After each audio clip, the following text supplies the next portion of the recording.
sentar, irmãos.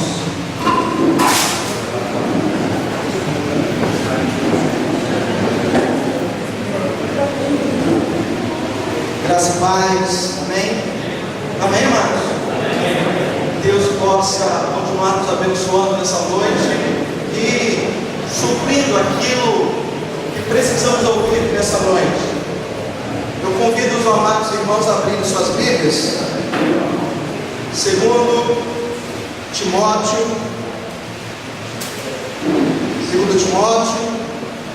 capítulo 4.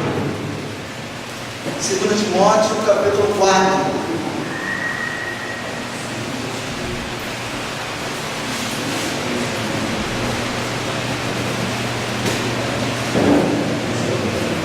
Segundo Timóteo, capítulo 4.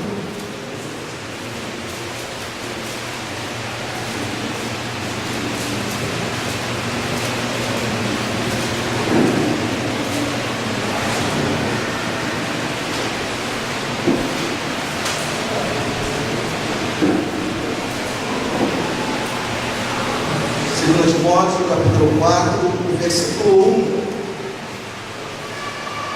ao versículo 3, diz assim a palavra do Senhor: Conjuro-te, pois, diante de Deus e de Cristo Jesus, que há de julgar os vivos e os mortos na sua vinda e no seu reino. Prega a palavra, insta a tempo e fora de tempo, admoesta, repreende, exorta com toda a humildade e ensino, porque virá tempo em que não suportarão essa doutrina, mas tendo pulseira nos ouvidos, cercar-se-ão de mestre segundo as suas próprias cobiças. Amém, amados?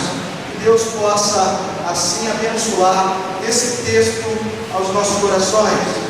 Amados, o valor da pregação expositiva na fundamentação da doutrina bíblica, das doutrinas bíblicas.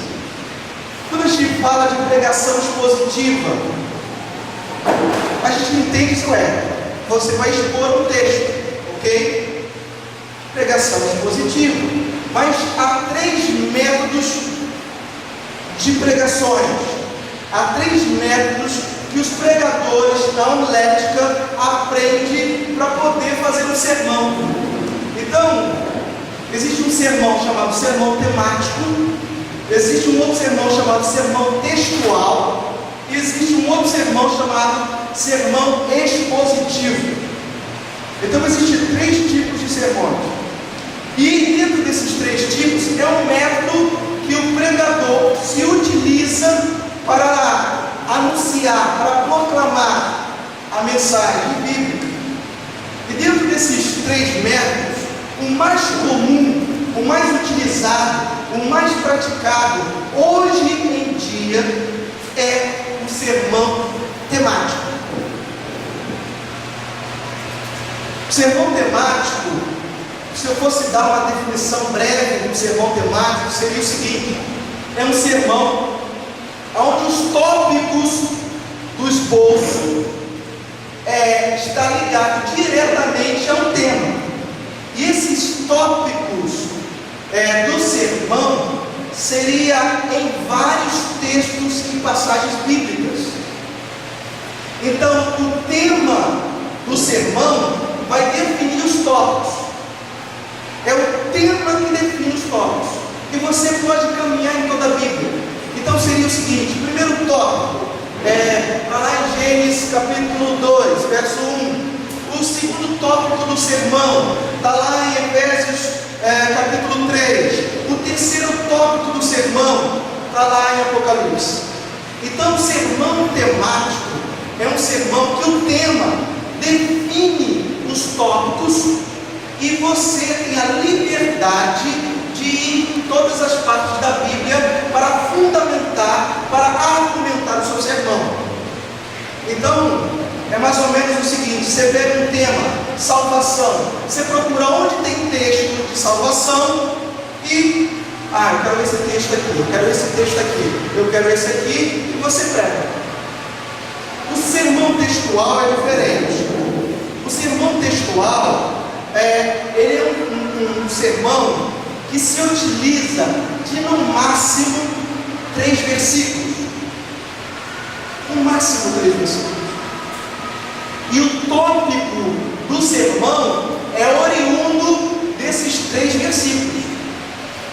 Então, o sermão, o tópico do sermão, tem que vir dos versículos que você escolheu. Esse é o sermão textual. Então, você pega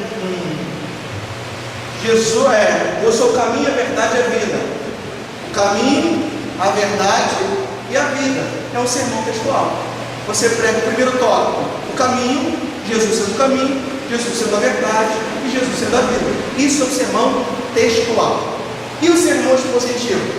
O sermão expositivo, ou a pregação expositiva, é um sermão mais longo, onde se pega um texto maior e ainda tem uma preocupação de apresentar o contexto da época para fundamentar a argumentação do texto. Ou seja, o sermão expositivo, você vai expor verdadeiramente a mensagem daquele texto. O tema vai vir do sermão, vai vir desse texto. Mas a diferença do temático para o expositivo é o seguinte: alguém te convida, você, vem pregar na minha igreja, eu te dou o tema. Aí você está com o tema, agora você vai atrás do texto.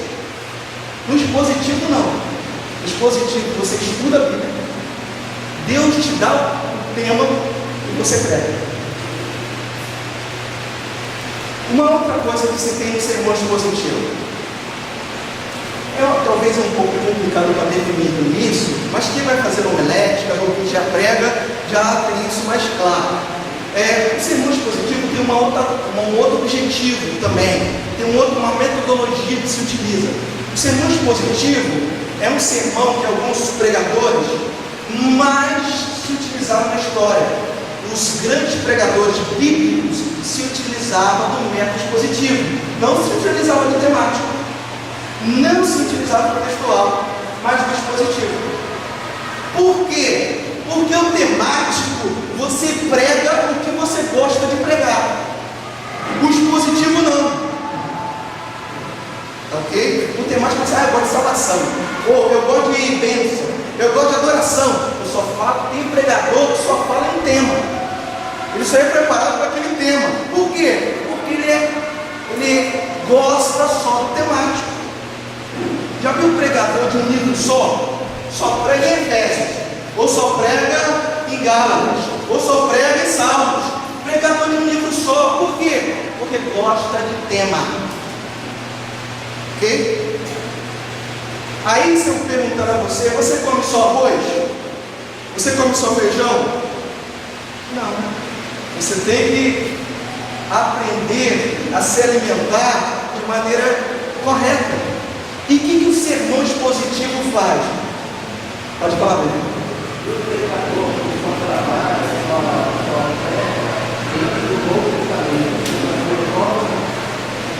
Só dentro do Novo Testamento.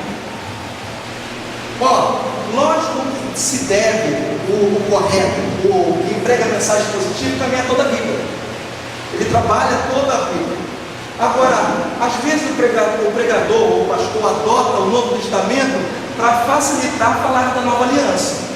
Que falar da Antiga Aliança complica mais para a igreja. Então, primeiramente, ele vai fundamentar a igreja na Nova Aliança e depois trabalha o princípio do Antigo Testamento. Mas isso vai de cada pregador, de cada pastor.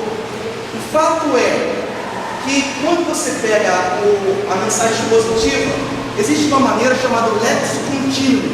O que seria isso? Eu aplico isso na minha igreja, na igreja que eu pastoreio. Por exemplo, eu começo Efésios 1:1, depois Efésios 1:2, 1:3 e vai até terminar o livro. Enquanto não terminar, eu acabo eu não mudo de livro. Aí você fala, poxa, mas não fica enjoado. Não, você vai aprender tudo aquilo que Paulo falou em Efésios. Você não vai pregar aquilo que você gostaria. E o interessante, já viu aquela Aquilo que acontece muito, o pastor trouxe fulano de fora, é mensagem encomendada. Já viu isso? Já viu? Opa, eu falei no gabinete do pastor e o pastor agora fala no púlpito. Quem prega Alex Contínuo não tem esse problema. Sabe por quê? Porque toda a igreja vai saber que no outro domingo qual a mensagem que vai ser anunciada. E a própria igreja se prepara para essa mensagem. Então, toda a igreja vai conhecendo a doutrina. Um exemplo, Efésios, quando você falar em Efésios, Paulo fala em 6 capítulos, Efésios. Os 3 primeiros capítulos é ortodoxia, doutrina, teologia. Os outros 3 capítulos finais é a prática. Então, se você pega só o primeiro capítulo, você esquece de viver o conceito quando ele coloca na prática. No outro fala, se você fala só sobre uma doutrina, escatologia, a sua igreja só vai saber de vinda de Jesus, mas não vai saber o que é salvação, como se dá a salvação, não vai saber sobre pecado, a armatologia, não vai saber sobre o conceito dogmático daquele texto. Então você vai trabalhando, expondo o texto. Essa é a mensagem positiva. E você vai falar o contexto.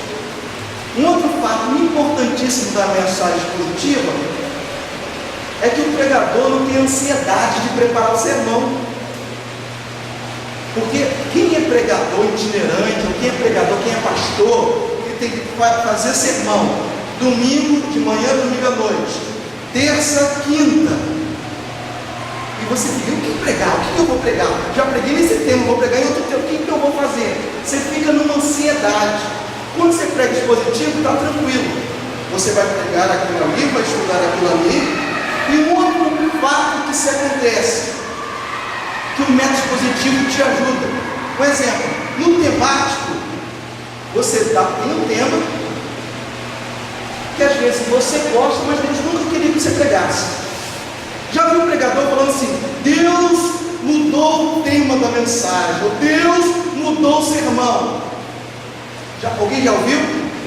Me perdoe se você falou isso, está errado você falar isso. Primeira coisa, que Deus não muda sermão, Deus não muda o tema. Isso é um homem que não estudou direito, que não se preparou direito para ir pregar. Sabe por quê? Porque Deus de antemão sabia quem estaria no culto e o que precisaria ouvir. Como que Deus vai mudar? Chegou o irmão José, vou mudar o tema agora. Não, Deus não muda tema. Deus não muda sermão. É um indivíduo que não preparou, ficou na dúvida. Ah não, eu gosto desse, eu estou mais preparado para pregar esse, a igreja está cheia. E muda. Tá ok? Deus não muda.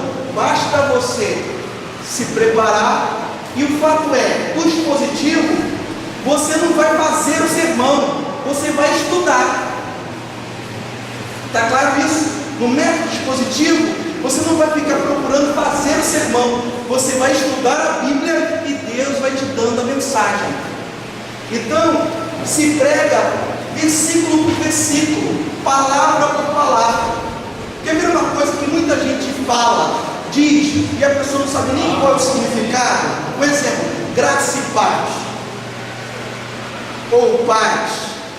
Os judeus falavam muito shalom. E quando o judeu falava shalom, falava paz, o judeu estava falando assim, seja próspero em toda a sua vida.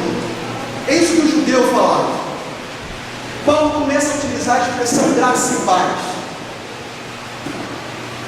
Graça fala do favor imerecido, do presente de Deus, da ação de Deus sobre nós, da salvação, da reconciliação, e fala que Deus também prospera, abençoa, graça e paz. Agora, um outro fato que nessa graça e paz no texto diz, que a paz do texto não é paz que o mundo dá, que o mundo oferece, e não é a paz que a gente fala assim, não, a vida cristã não é um mar de rosas. Detalhe, a vida cristã é um mar de rosas, não é um mar de pétalas. Rosa tem espinho, de pétalas só o perfume, né? Então a vida cristã é um mar de rosas, não de pétalas. Mas o que acontece? A paz que a Bíblia fala, que o próprio texto dado por Paulo, não é uma paz com ausência de luta, não é uma paz quando tudo vai bem, não, a paz que ele fala, graça e paz, é paz em meio à luta, é paz em meio à guerra, é paz em meio ao sofrimento. É um indivíduo com câncer falando assim: louvado, bendito, glorificado seja o Deus dos exércitos, porque Deus cuida de mim. Um indivíduo vivendo um tempo conturbado, um tempo atribulado, algo tudo contra ele, mas ele sente a paz de Deus em meio à tribulação. Aí você vai entender homens na história da igreja como Inácio de Antioquia, como Policarpo. Inácio de Antioquia falou assim: não, mandou 7 cartas para a igreja não intervir, e falou assim: ó, não deixa eu ser levado como mártir, ó, vou soltar os leões, vou ser pão vivo na boca das feras para louvor a Deus. Já pensou você falar um negócio desse perto de não é de cachorrinho não, de leão? Coisa complicada. Quando chegou para Policarpo, falou: Policarpo, você tem 86 anos, ó, se você negar a Jesus, eu te libero, eu te solto. Policarpo: como negarei ao meu Senhor, que tanto bem me fez? Aí ele falou assim: ó, eu vou te mandar para o fogo. Ele falou assim: o fogo que eu vou é um fogo passageiro, mas o fogo que vocês vão, se não aceitar Jesus, é um fogo eterno. Imagina a declaração de um homem como Estevão sendo apedrejado e falar: é paz em meio à luta, é paz em meio à guerra. Quando fala lá do Salmo 84, o Salmo 84, se não me engano, quando ele fala do vale de Baca, deserto árido, o deserto continua, só que o indivíduo que caminha nesse deserto, pensando e sabendo que vai chegar em Sião, ele vive no deserto como se fosse manancial. Então, a mensagem expositiva é uma mensagem que você vai tirando conteúdo bíblico do contexto. Agora, vai te fugir, amados, de muitas. Eu vou confessar uma coisa para os irmãos. O meio evangélico protestante, o meio evangélico hoje, a sua massa está tão corrompido como a Igreja Católica Apostólica Romana no século XV.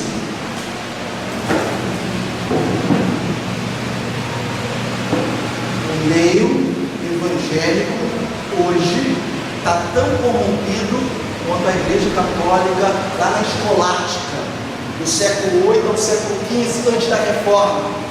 Aí você fala: não, pastor, não é assim não. É assim, sabe o que acontece? O que gerou a Reforma? Indulgência.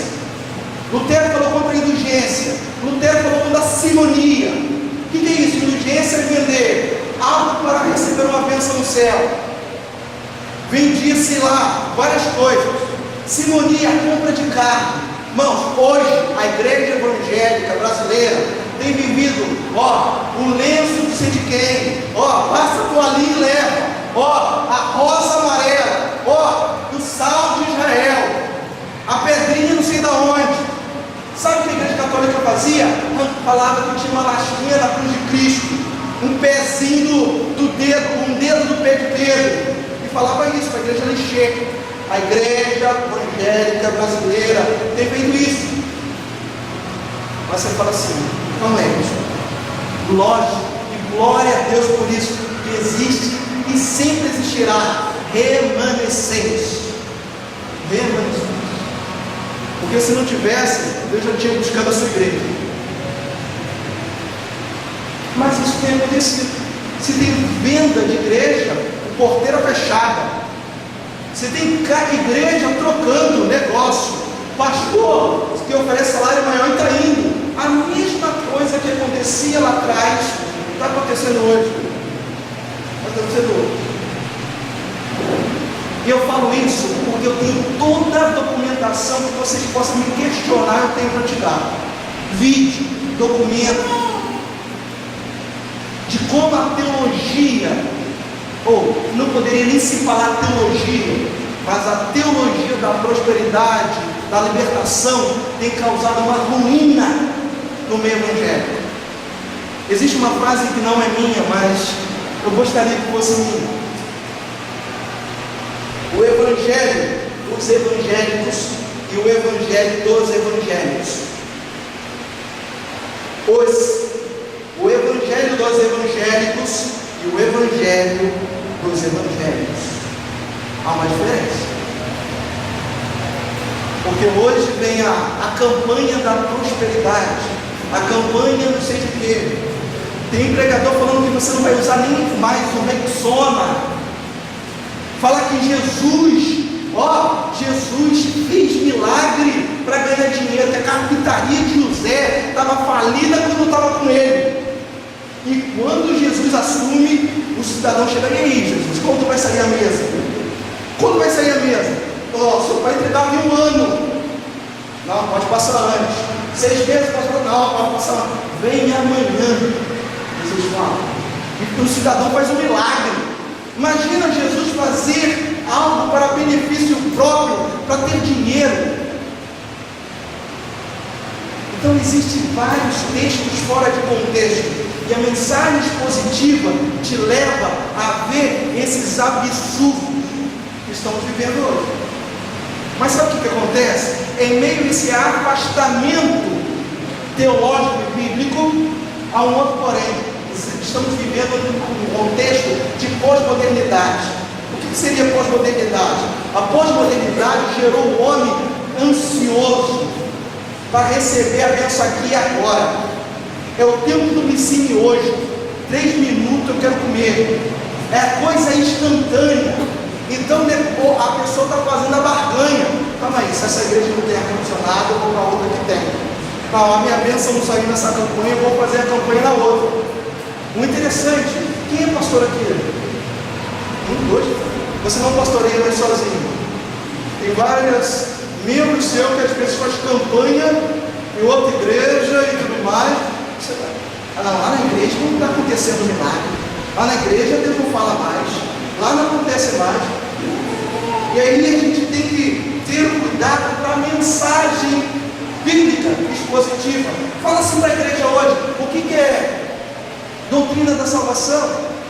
É o que o autor anônimo de Hebreus fala. Pelo tempo decorrido é para ser mestres, mas por ser tardios de ouvir, preciso voltar às doutrinas elementares.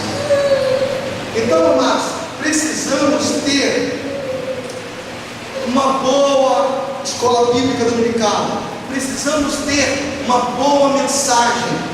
Precisamos sim voltar à pregação expositiva para a fundamentação das doutrinas. Vamos lá. Hernandes Lopes é um dos pregadores aqui que prega o lex contínuo. É um pastor presbiteriano aqui de Vitória. Ele nem mais pastoreia Vitória. Ele vai agora, atende a vários outras igrejas presbiterianas. Ele fala o seguinte: os 4 problemas graves enfrentados pela igreja brasileira: a influência de ensinos carismáticos e místicos. Irmãos, o culto nosso deixou de ser racional. O culto nosso, e esse é o contexto pós-moderno. O contexto pós-moderno, o indivíduo não quer saber se não, deu certo, resolveu, ele vai, ele topa. Isso não é estar fundamentado na Bíblia. Isso não é ser bíblico. Okay? O misticismo está presente. Muitos pastores têm usado a Bíblia como a própria verdade. Eles estão buscando a experiência, não a verdade. O interessante é que existem pelo menos 3 tipos de igreja hoje: experiência, igreja que se fundamenta na experiência, depois se fundamenta na tradição e depois na Bíblia. Tem igrejas, outras, que se fundamentam na tradição, depois na experiência, depois na Bíblia. Uma igreja bíblica Uma igreja como a igreja primitiva é uma igreja que está fundamentada na Bíblia, depois na tradição e depois na experiência. Deus fala de maneira individual. Agora, o que Deus falou contigo não tem que virar doutrina na igreja. E aí a pessoa, não, aconteceu isso comigo, é assim, assim. Quer ver uma coisa? Houve um tempo, e aí, talvez alguns lembram, que um líder de ministério de louvor sentiu de Deus, tocado, que o povo estava adorando ele, quando ele estava cantando. Aí o que ele fez? Virou as costas para o povo. Ele teve uma experiência lá, ele se sentiu, daqui a pouco virou uma febre. Um monte de músico, um monte de ministro de louvor começou a cantar agora na igreja, as costas. A gente tem que ter cuidado para não virar uma experiência, virar doutrina. Deus não cura de uma única maneira. Deus nem repetiu o tipo de cura. Ele mandou, colocou lodo nos olhos, outro não. Agiu de maneira diferente. E aí a gente quer engessar. Não, se fazer 7 sexta-feira forte, resolve. Para com isso, amados. E tem ainda às vezes a agenda de Deus. A agenda de Deus é o que Deus tem que fazer. Deus age como Ele quer, quando Ele quer, e usa quem Ele quer.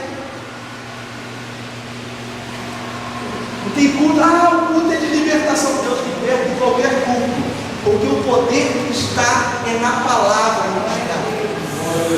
Então, primeira coisa que a gente observa nesse texto é que Paulo dá umas orientações a seu filho na fé, Timóteo, e ele fala: o que pregar? É uma pergunta, o que pregar? No verso 12 ele fala: prega a palavra. O que pregar? Prega a palavra. E o interessante não é pregar sobre a palavra. Isso acontece muito. O indivíduo pega o texto só de pretexto, lê o texto bíblico e nem fala nele, fala de outra coisa, e ainda tem mais. Tem uns que lê o texto, fala em línguas, fala a revelação e nem falou nada do texto. Não explicou nada. Tem campanhas hoje de culto que o indivíduo cai no chão na hora da mensagem e acaba o culto e ele não disse nada. Não sei. Graças a Deus, se você não experimentou isso, não vivenciou isso. Então, carismáticos e místicos estão aí. E tem vários. Se for falar de quanta unção que já tem hoje. Então, o misticismo, é a rosa, é o pano, é o óleo. Entendam bem, irmãos. Um cidadão pega assim: camarim, mas está no texto bíblico sobre o óleo. Está no texto bíblico, não está? Lá em Tiago. Tiago cita. Calma aí, a gente tem que começar a questionar o texto. Quem escreveu, por que escreveu, qual o objetivo e o que o texto diz. Porque às vezes o cidadão fala um assunto e faz uma citação. Naquele assunto o indivíduo já quer fazer a doutrina. Um exemplo, se você pegar lá o texto de Tiago, abre sua Bíblia. Tiago, capítulo 5.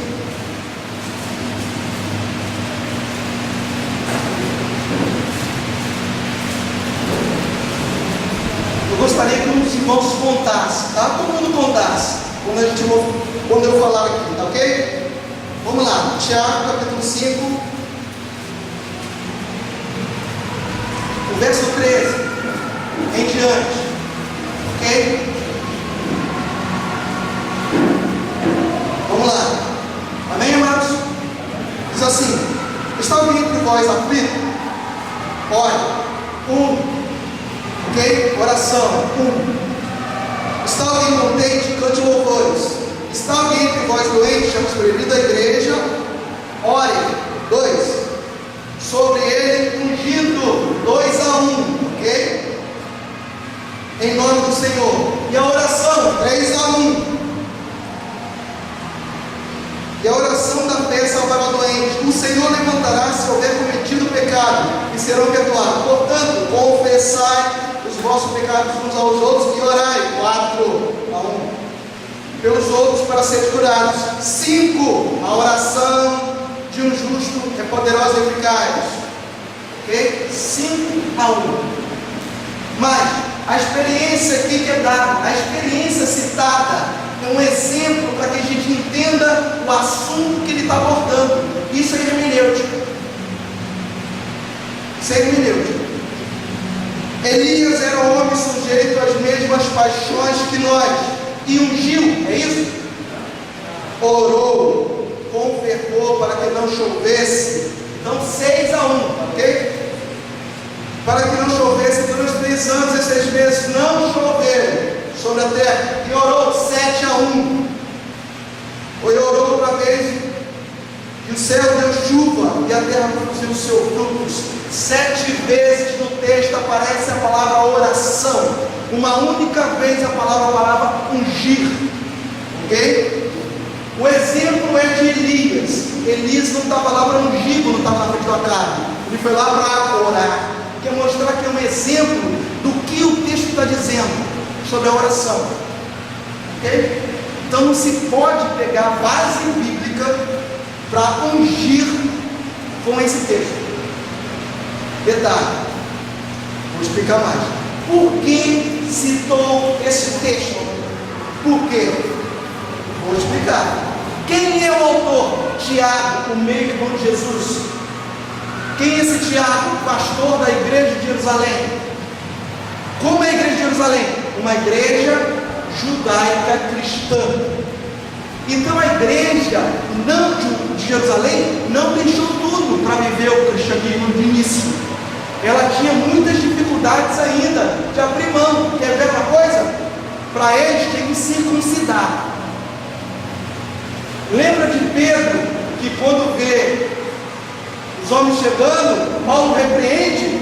Por quê? Porque estava sentado ali. A igreja de Antioquia foi uma igreja já liberta. A igreja cristã de Jerusalém ainda tinha princípios de idade.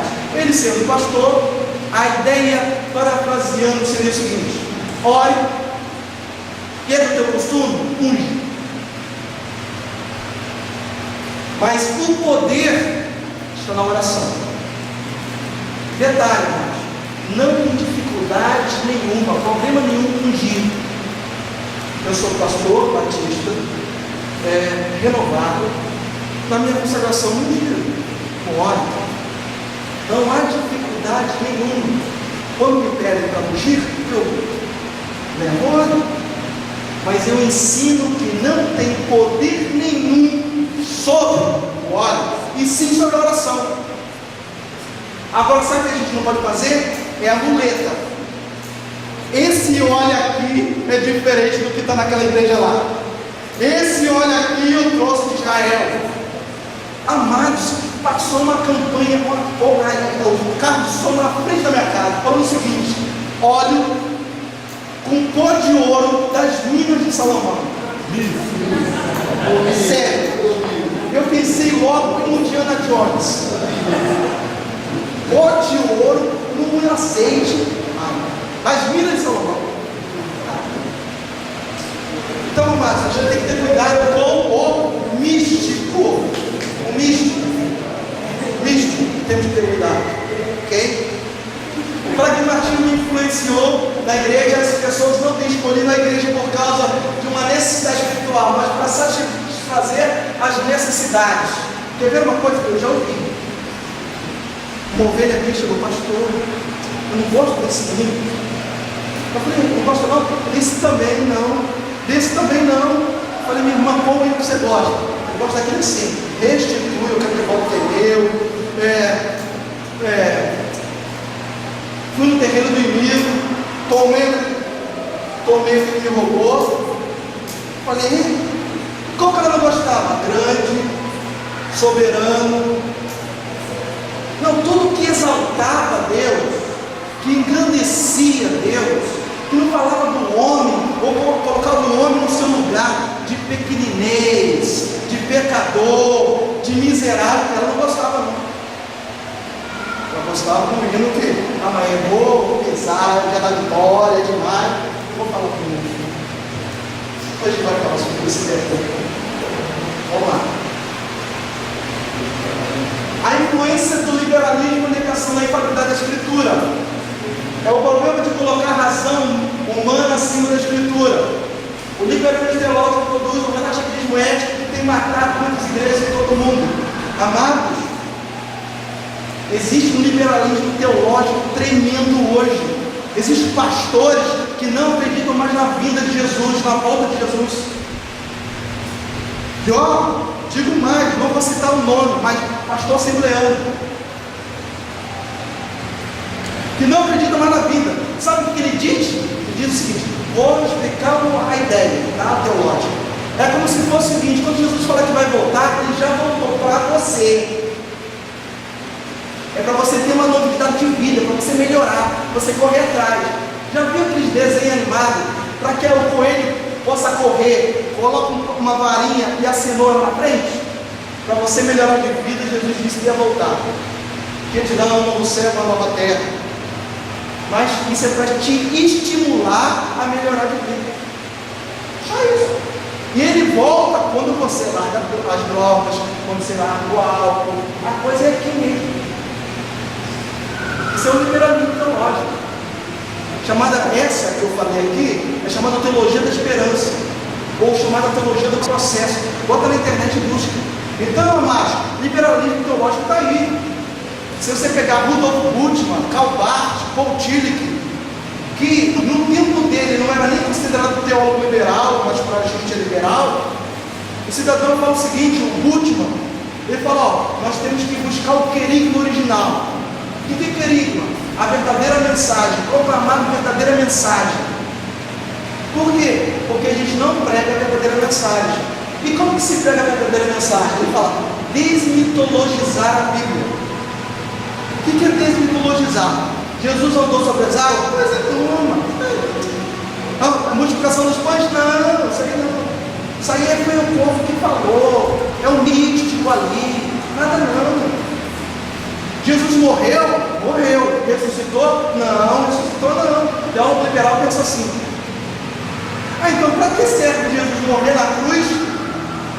Exemplo de abnegação. Exemplo para ser seguido. Só isso. Essa é a visão da teologia liberal. Então a gente tem que ter cuidado, mas que está aí a teologia liberal presente nas nossas igrejas. A influência da ortodoxia morta é outro problema.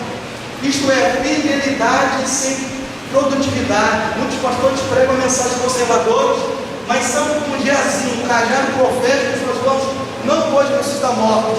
Ou seja, é um outro extremo. Eu gosto de uma palavra que seria o seguinte, e aí a gente vai citar esse texto, se você não der tempo, você me lembra antes. Que tem gente que fala assim, ó, a letra mata, não faz seminário não. A letra mata. A letra mata, ó, o cidadão fica doido. Vou explicar isso aí depois. Mas entenda o seguinte, que a unção, e o outro falou o seguinte, o negócio é ter unção. O negócio é sapatinho e fogo. O negócio é unção sem conhecimento é fanatismo religioso. Conhecimento sem unção é formalismo religioso.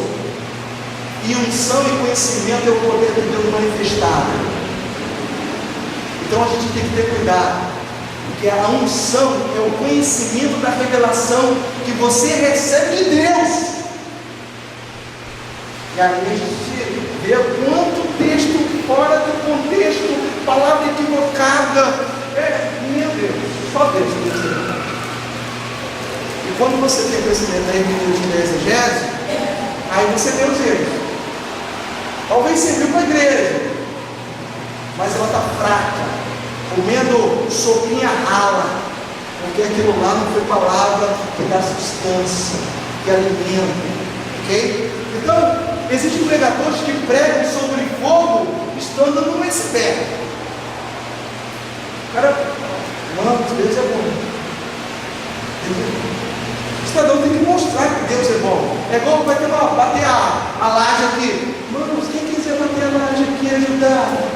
Não, tem que mudar a inclinação. Irmãos, precisamos de homens aqui para bater a laje. Então o indivíduo tem que colocar amor naquilo que prega, viver aquilo, e aí ser morto, não adianta, mesmo que fale algo certo.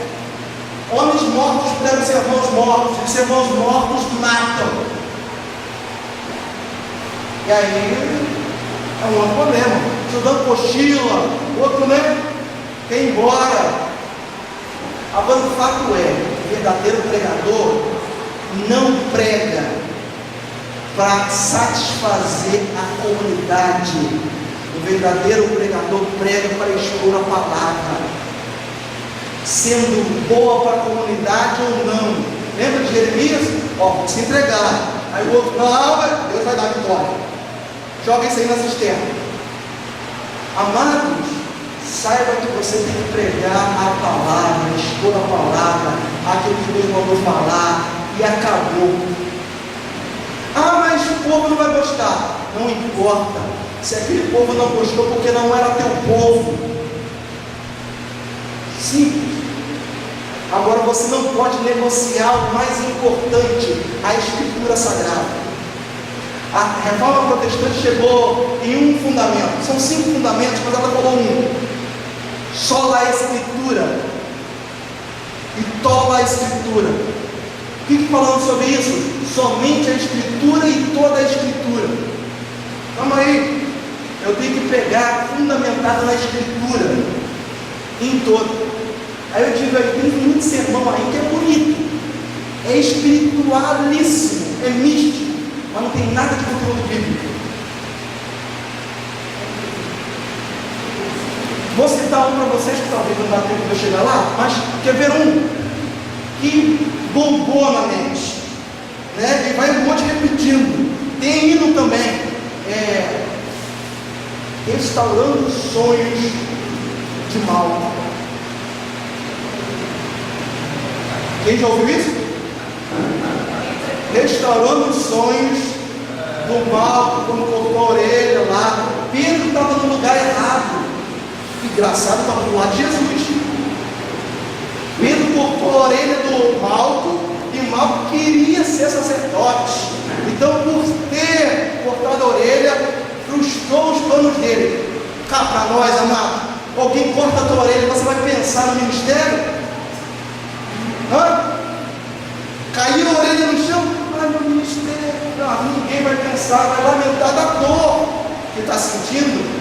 E o texto bíblico nunca, em momento nenhum disse que ele quer ser sacerdote, que ele tinha sonho para ser sacerdote. Eu não posso pregar o que eu acho, eu tenho que pregar o que a Bíblia diz e acabou. Então, eu acho, não se prega. Texto obscuro não se prega, texto polêmico se pula. Então você começa, irmãos, eu acho.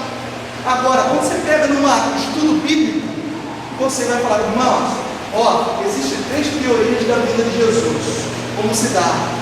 Eu acredito dessa maneira, mas a Bíblia dá margem para as 3. Agora o indivíduo que o texto nunca disse, fala, eu acho. Pegar o que acha. Vamos lá. 4. Superficialidade no público.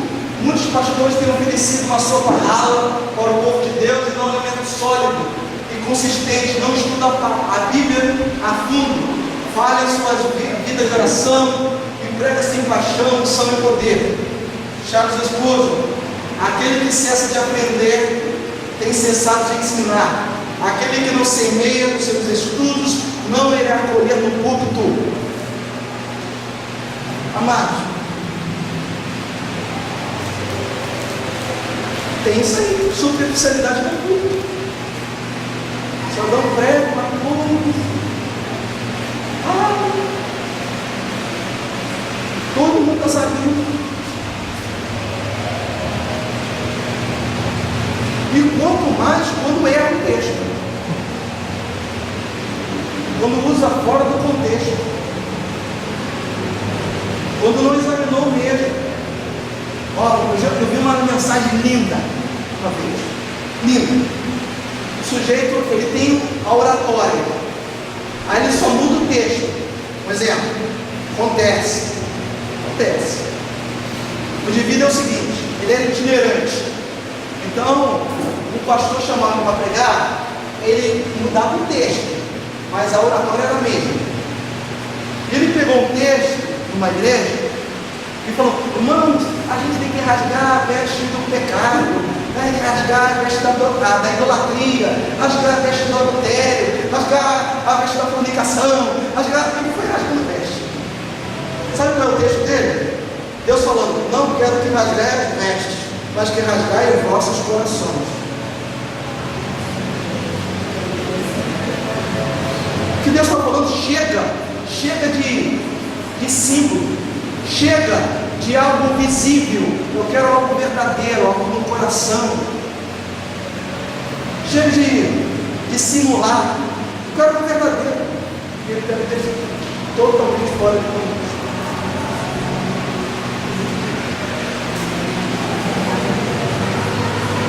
As pessoas não procuram pela verdade, mas por aquilo que funciona. Não estão interessados no que é certo, mas no que produz resultados imediatos. Não buscam os princípios, mas as vontades.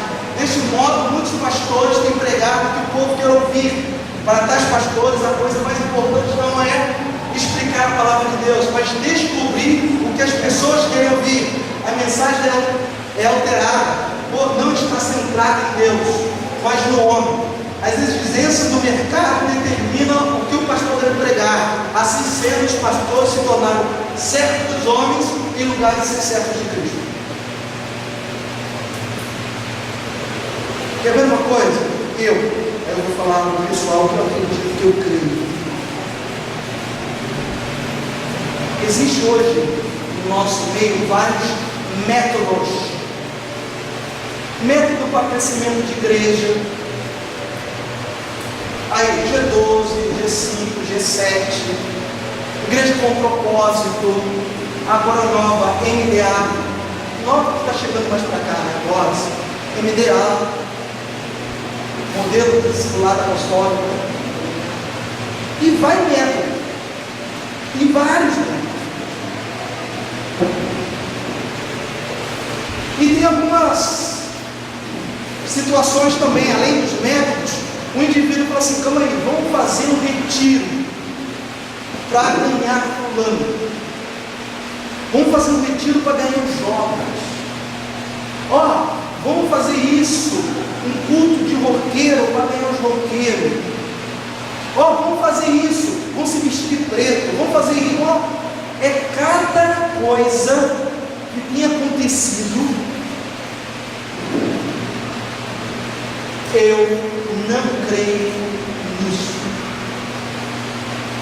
Baseado nas Escrituras Sagradas, que é para eu, pregador, ter a única coisa: prega a palavra.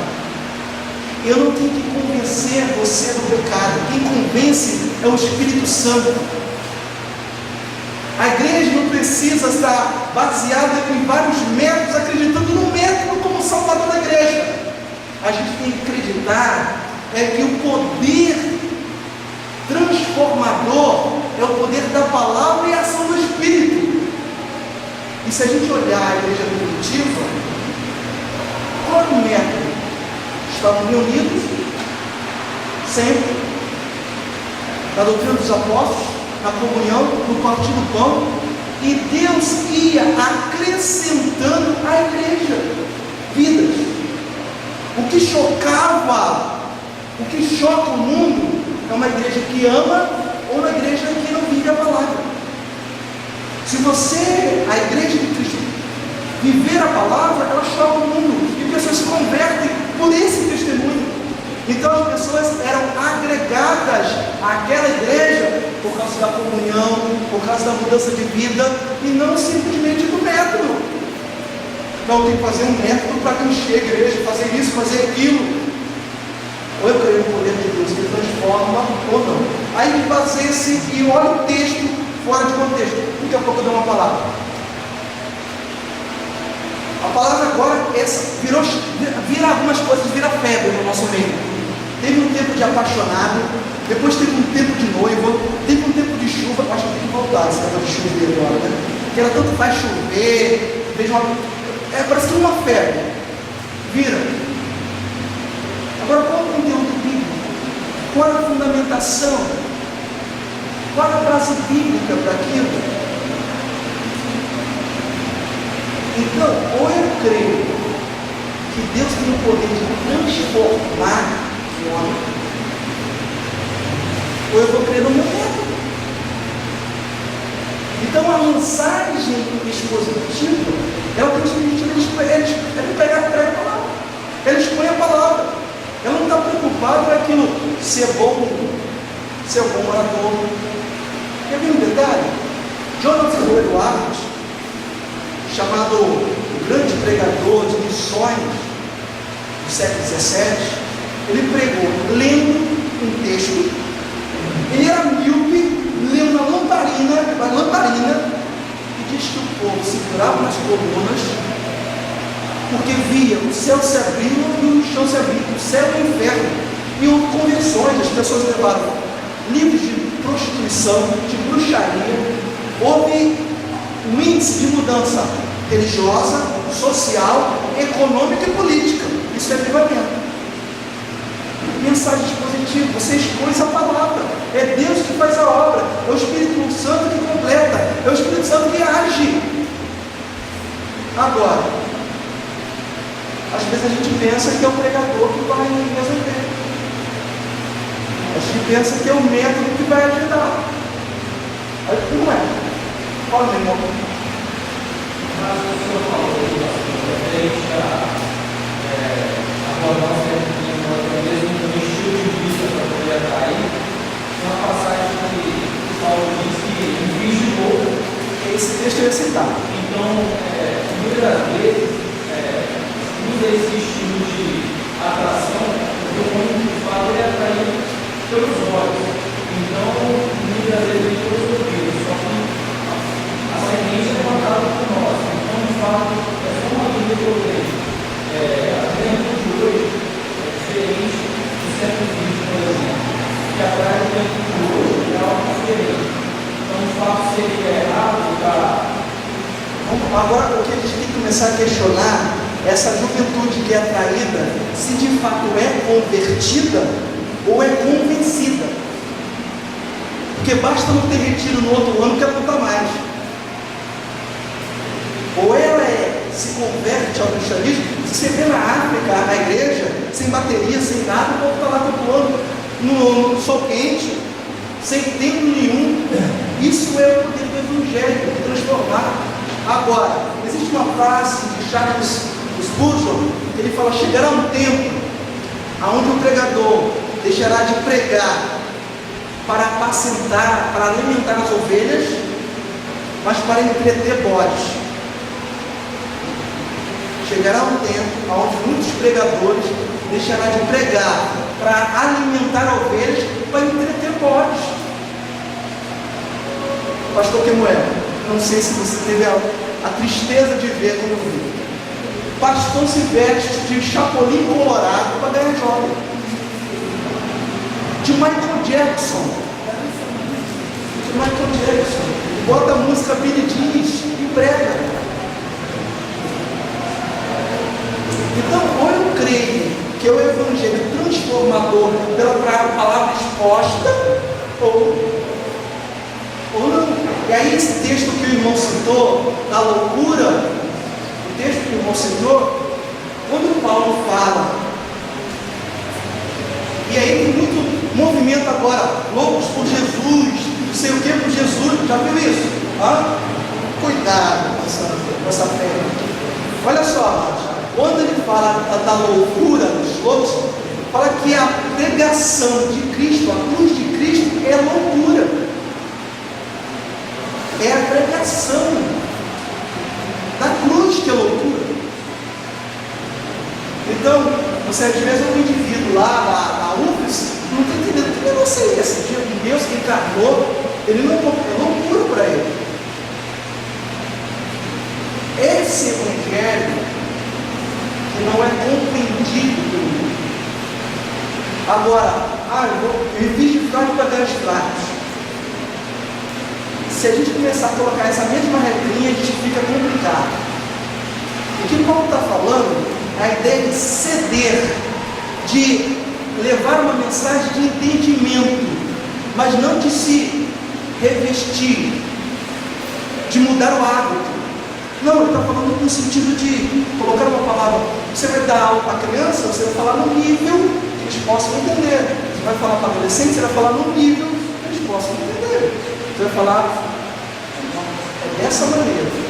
Agora, senão você drogado para ganhar drogado. É difícil esse livro. Vamos lá.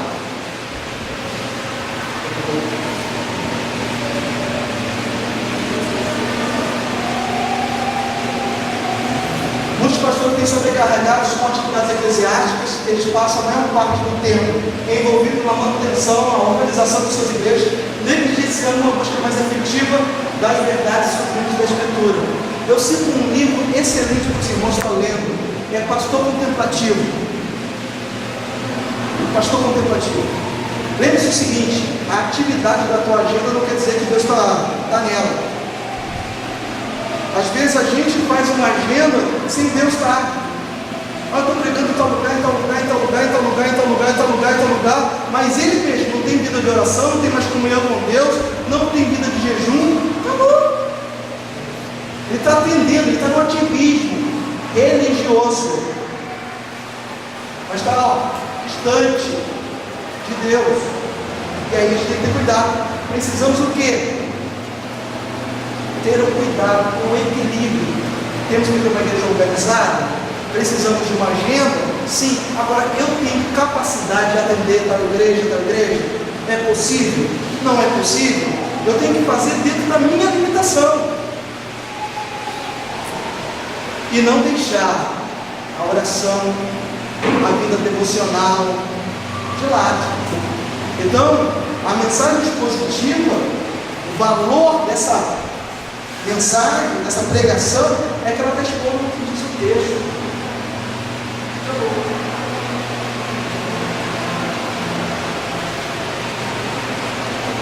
O que é pregação? Três coisas aí o Stuart Elliott coloca: compulsão, clareza e cristocêntrica. A sua pregação, para ser, tem que ter compulsão, clareza e ser cristocêntrica. O que significa isso? Compulsão. Irmãos, tem que arder no teu coração pregar o Evangelho. Você tem que ter paixão, ter amor por pregar o Evangelho. Você tem que pregar porque ama, porque Deus te levou. E às vezes é o seguinte: você não queria nem ir, mas Deus te levou. Você vai pregar. Essa compulsão é estar dentro da vontade de Deus e ouvindo Deus. Mas tem muitos pregadores que essa chama já apagou. Não vive mais, não prega mais, não tem o mesmo entusiasmo, não acreditam mais. E aí é a maior diferença: eu creio na ação do Espírito ou eu vou crer no método? Se eu creio no método, todo ano tem que mudar de método. Se eu creio no Espírito, eu prego a palavra e Deus não vai acrescentar na igreja. Clareza, a sua palavra tem que ser clara. Aí vem o texto: algo para ser entendido para todos. Claro, tem que ser clara. Não adianta eu começar a falar, chega numa escola bíblica dominical e falar dogmática, pneumatologia, tricotomia, dicotomia, escatologia, ortodoxia. E o povo da escola dominical, o que é isso? O que é isso? Então a minha mensagem tem que ser clara. O povo tem que entender. Ela tem que ser cristocêntrica. E aí é um bom parâmetro. Será que a minha mensagem tem Cristo? O meu sermão está Cristo? É só você começar a reparar, olhar, a maioria, boa parte, dos telepregadores. Quando eles falam para você deixar o pecado, mudar de vida, aceitar Jesus, perdão, de perdão, a mensagem é outra. A mensagem é a vitória, você vai ser vencedor, você vai prosperar. Saiu do centro. O homem passou a estar no centro. A mensagem hoje é antropocêntrica, é humanista, é materialista e não cristocêntrica. Os hinos que foram cantados hoje é bíblicos. Mas se a gente observar alguns hinos hoje, está longe. Então, isso é pregação. Pense, analise se a sua mensagem tem sentido isso. Exatidão exegética. Não haverá um pregador verdadeiro se tudo possível. Este disseram que estiver fundamentado em exatidão exegética. Calma aí, amados. O indivíduo não tem base bíblica nenhuma, fala que mal não queria ser. Tem esse sonho de ser sacerdote. E vai texto. Você não fala. Uma vez um diácono chegou para mim e disse: pastor, você não prega a mensagem do reino. Eu falei: como? Você não prega a mensagem do reino. Eu falei: o que seria isso? Eu conheço a expositiva, eu conheço a temática, eu conheço a textual, mas do reino, como seria isso? Ele falou: é o seguinte, o pregador pegou esse dia e foi bênção pura. Eu falei: como foi? Não, os rios do Éden, o Tigre, o Quinson, o Eufrates. E ele falou o seguinte, que o que dava vida para o Éden eram os rios. O que fazia ser aquele lugar bonito e frutífero eram os rios. Quem trazia vida para o Éden eram os rios. Isso é o pregador. E ele fala: o tigre é o amor, o Quinson é a esperança, e o outro, essa é a igreja, o negócio é sério, esperança, e o outro é fé. Eu falei: que coisa! Então aí no outro domingo ele pode mudar, perseverança, coragem. No outro domingo ele pode mudar, né? Ser intrépido, ter autoridade. O texto nunca disse erguer. Agora, quando há uma comparação com Jesus fazendo, vocês são sal da terra. É uma comparação. O que significa o sal? Vai buscar. Porque ele comparou como se utilizar o sal ali. É uma outra maneira. Aí você pode aplicar. Agora, você pegar e falar algo que o texto nunca disse, a gente vai mostrar o que isso acontece. Superstição. Localizar e sentir as palavras sentenças das Escrituras estão sempre procurando significados ocultos que está escrito com clareza na Bíblia, não comodam as pessoas. Ou seja, a razão não incomoda. O que está na Bíblia não tem que inventar alguma coisa. Tem que inventar alguma coisa. Então é essa do mensagem do reino. Ok? Eu essa semana, uma anotação do pastor, dizendo que quem contribui para a igreja, Deus tem a obrigação de abençoar. É isso aí? Por exemplo, ele com certeza, ele é detentor, ele advoga pela teologia da prosperidade. Então ele está certo no que ele crê. Agora, biblicamente, ele está errado. Porque Deus não é um Deus de barganha. Quer ver um erro que isso acontece muito, o pregador falando: se você for fiel, Deus vai ser fiel. Não. Deus é fiel porque é da natureza dele é ser fiel. Ele não está sendo fiel por causa de você, não. Ele não depende de você, não. A fidelidade é porque ele é bom. porque Ele é perfeito. E muitas vezes você não teve fé, você não foi fiel e Deus agiu com graça. Ok? Então, superstição tem muitas. Quando se pega, eu acho que vai na frente, aí vem superstição, aí pergunta depois o Zé Maria, tem os números lá, as letras do hebraico, tem uma sentença numérica. Aí o indivíduo começa a calcular a vida de Jesus, aí quando começa a calcular alguma coisa, começa a achar um monte de mistério. O texto nunca quis dizer aquilo, nunca quis dizer aquilo. Aí a gente observa o erro. Quer ver um outro texto que às vezes é muito, devido ao erro da não fazer a exegese, de não olhar o contexto, pegar o texto por alto? Tem um texto que eu li,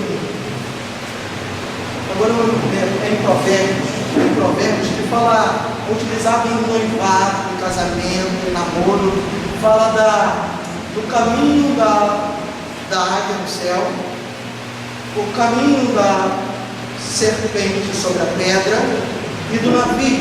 Alguém já viu? Okay? Aí o pregador fala assim, vamos, a águia tem foco. A águia, ele fala da águia. Ok? Se você pegar uma outra versão chamada NVI, não é águia. Não é águia, é abutre. Agora como você vai tirar as características da águia e agora você está com a vida lá com a abutre? Está claro? Nos Salmos também, Provérbios também, tem uma que fala o seguinte, aranha da casa do rei, do palácio.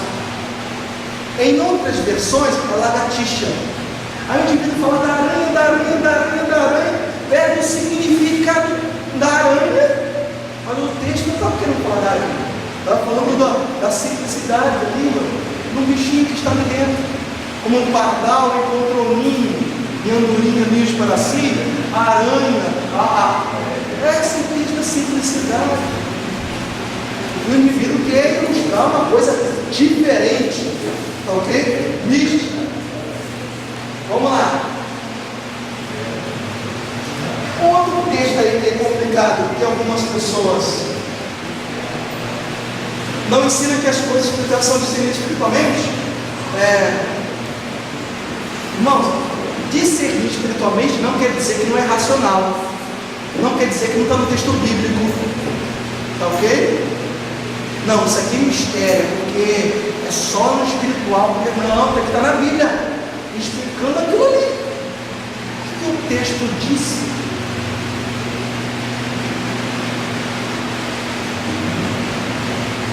Alegoria. Irmãos, alegoria que tem, tem 3 escolas, tá, amados? Tem 3 escolas: escola alegórica, escola prefigurativa e escola literal. Vocês escolhem qual escola vocês vão ser. Escola alegórica pega um texto e faz uma alegoria. Prefigurativa fica no meio do termo. E a literal o texto disse isso, é isso que eu vou expor. Não disse, não vou expor algo que o texto não disse. Isso é escola literal. Só que ela respeita a metáfora, ela respeita a gramática. Tem poesia? Tem metáfora? Tem símbolo? Tem. Só que é literal a interpretação. Agora, a alegoria não. O rio pode ser perseverança, o rio pode ser qualquer coisa. Ok? Na alegoria, não sei que você já ouviu, uma expressão seguinte: que Abraão é Deus, que Isaac é Jesus, ok? Que o Eliezer é o Espírito Santo, e o cidadão vai colocando que o camelo é o pastor, e vai colocando coisa. O texto nunca disse isso. Eu só posso afirmar algo que o texto disse. A Bíblia diz algumas alegorias, a Bíblia dá. Então, eis o Cordeiro de Deus que tira o pecado do mundo. João Batista disse que Jesus, fazendo menção ao Cordeiro do Antigo Testamento, é uma alegoria. Aquilo que vivenciou lá era o tipo. Agora, a gente não pode pegar um monte de coisa e fazer, não, esse tipo daquilo, tipo daquilo, sem que o texto não disse. Ok? Quer ver uma coisa? Vai nessa linha de que o Abraão é Deus, ok? De que Isaac é Jesus. Quem é o cordeiro que estava lá no monte, embranhado? Quem é o cordeiro? Porque ele levou Isaac para sacrificar. Deus impediu. Tinha um cordeiro embranhado no mar. Quem é o cordeiro? Se Abraão é o pai e se Isaac é o Jesus. Detalhe: o símbolo do cordeiro é o símbolo do tipo de Jesus, o substituto, a morte vicária. Então você não pode botar. E Isaac não morreu, não foi morto ali, sacrificado por Abraão. Então o tipo tem que ser algo que aconteceu aqui e vai acontecer lá. Ok? São os erros que acontecem, tem muitos. Se houve fantasias, limitações, grosseiras interpretações,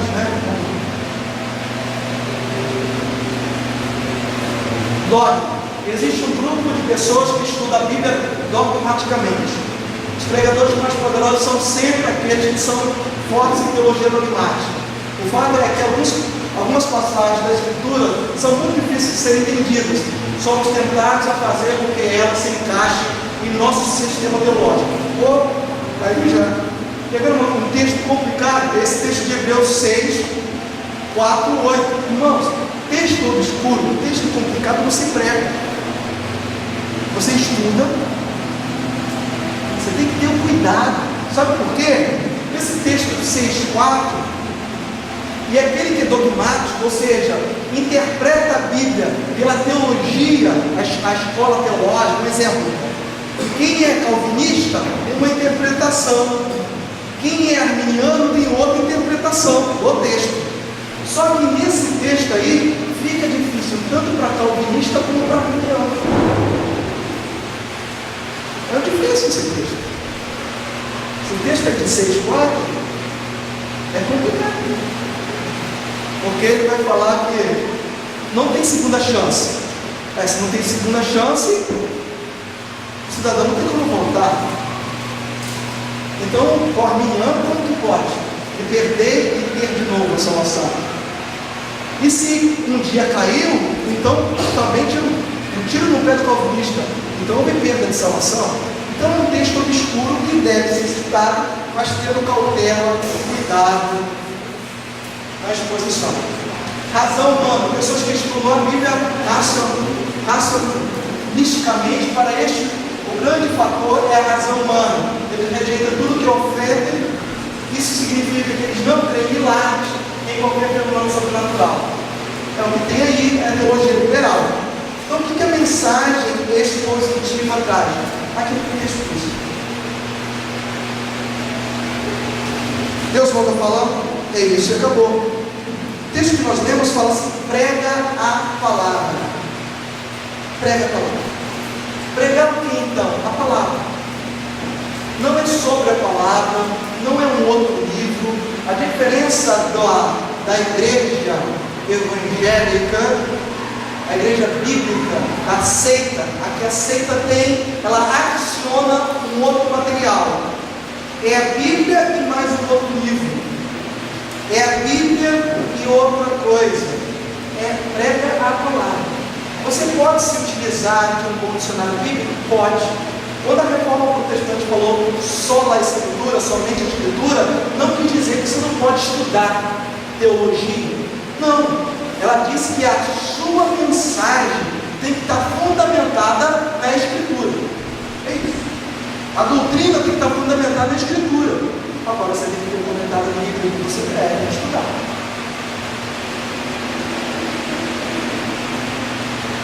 Gaste tempo, não estude para produzir um sermão. Isso é um detalhe importante. Não estude a fim de entender o texto. Essa é a vantagem do sermão expositivo. Você está estudando, não é para elaborar o sermão. O sermão vai surgir naturalmente do estudo aplicado da exegese se alimentando e Deus está te dando a mensagem. Agora é diferente. Ah não, eu quero uma mensagem sobre, e você vai correr atrás. Aí não orou, jejuou, e depois vai falar que Deus mudou a mensagem.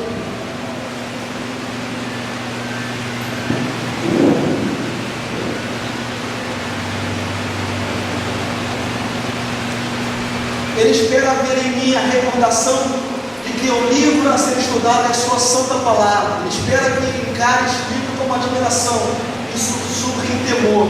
Deus falou neste livro e Deus fala neste livro. Então ele prega a palavra, é o que Paulo diz.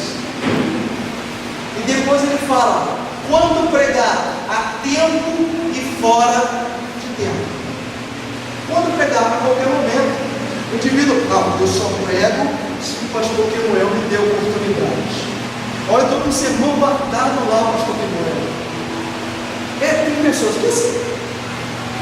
A pregação tem que estar encarnada, a mensagem na tua vida, não é no esboço. Não estou dizendo que você não tem que fazer esboço, você tem, mas o evangelho tem que estar em ti, na tua vida, nas tuas atitudes, nas tuas ações. Cartas vivas, as pessoas leem o evangelho em você. Agora, a pessoa tem a oportunidade de não pegar no público, vai pegar, e aí às vezes escolhe o dia. Não, terça-feira eu não prego não. Entenda que o verdadeiro servo, o pregador, está disposto a levar a mensagem. Estou indo já encerrando, só queria trazer só detalhes aqui. O oposto da exposição é a imposição. É interessante. Exegeta e exegeta. É diferente, tá? Exegeta é aquele que expõe o texto. Exegeta é aquele que impõe algo ao texto. Tem muito exegeta e exegeta. Impondo algo ao texto. O texto nunca disse. Promessa que Deus nunca prometeu. O indivíduo está pregando, está anunciando. Vamos ver algumas experiências. O diabo só vem para roubar, matar e destruir. Onde está isso, amados? Não dá. Não dá. João 10,10, o ladrão só veio para roubar, matar e destruir. Mas pastor, mas todo mundo prega que é o diabo. Mas não é o que o texto disse. Se você quer ser exegeta e expor o texto, você tem que pegar o que o texto disse. Por exemplo, se você prega que é o diabo que mata, rouba e destrói, você mudou a mensagem. Você mudou o texto. Por quê? Porque Jesus, se você buscar o contexto, Jesus está falando para quem? Para os fariseus, sacerdotes, religiosos. Ele fala, antes de mim veio mercenários, ladrões, ele vai falando antes dele. Mas eu sou o bom pastor da vida das ovelhas. O que ele está falando? Os religiosos botam fardo pesado no povo e, quando o povo precisa, some. João, aí ele continua. Quando vem o lobo, ele abandona as ovelhas. Isso é um mercenário, amados. Lembra que eu falei no início?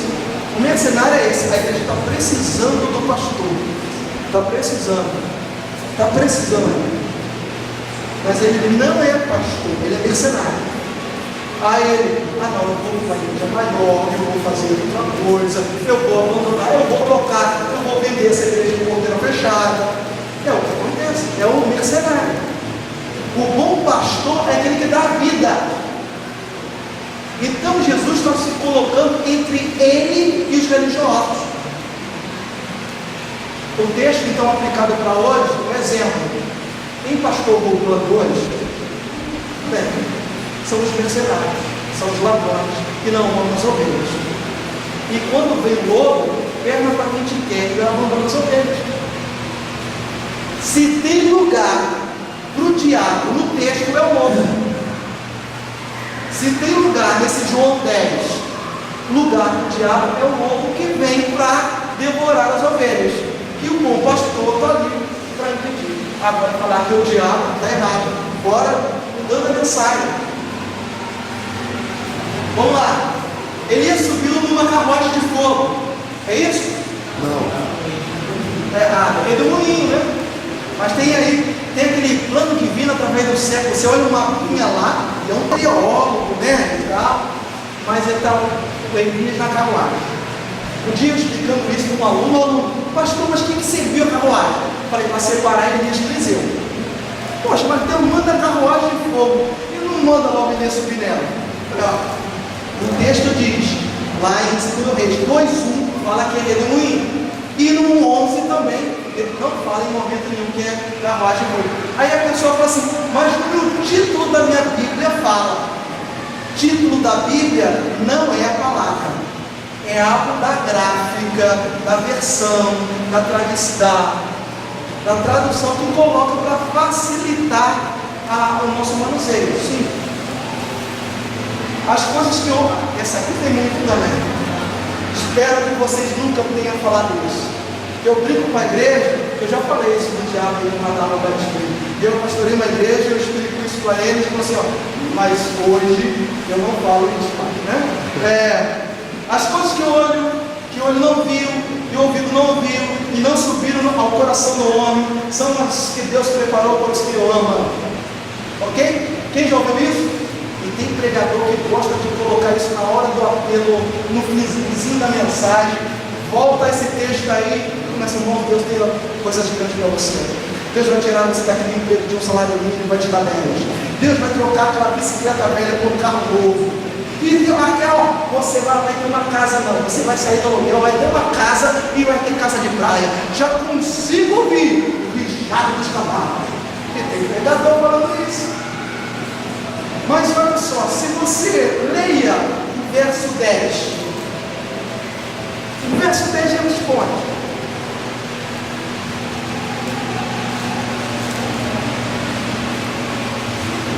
Uns irmãos aí para nós, voz de trovão para a gente ouvir, o verso 10.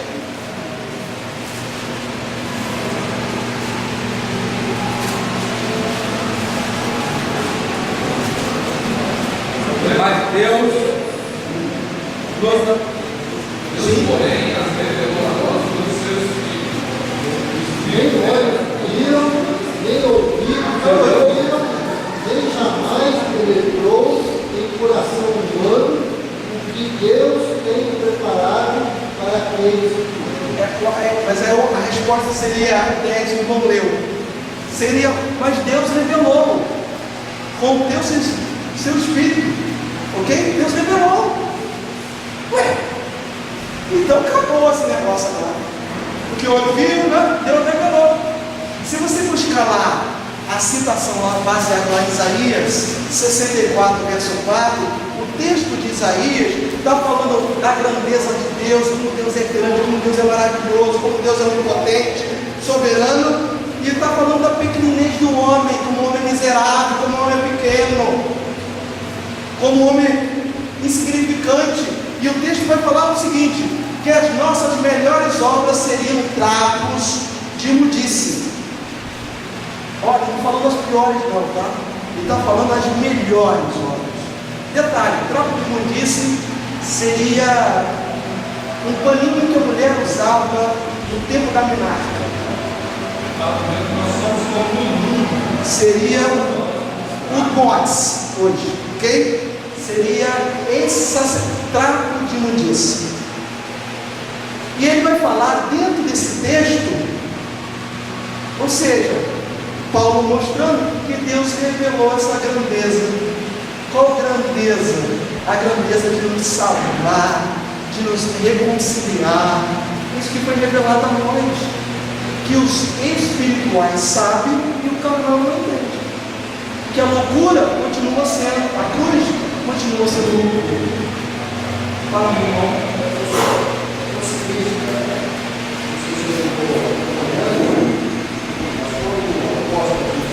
mas como está escrito, aí ele remete para Isaías 64.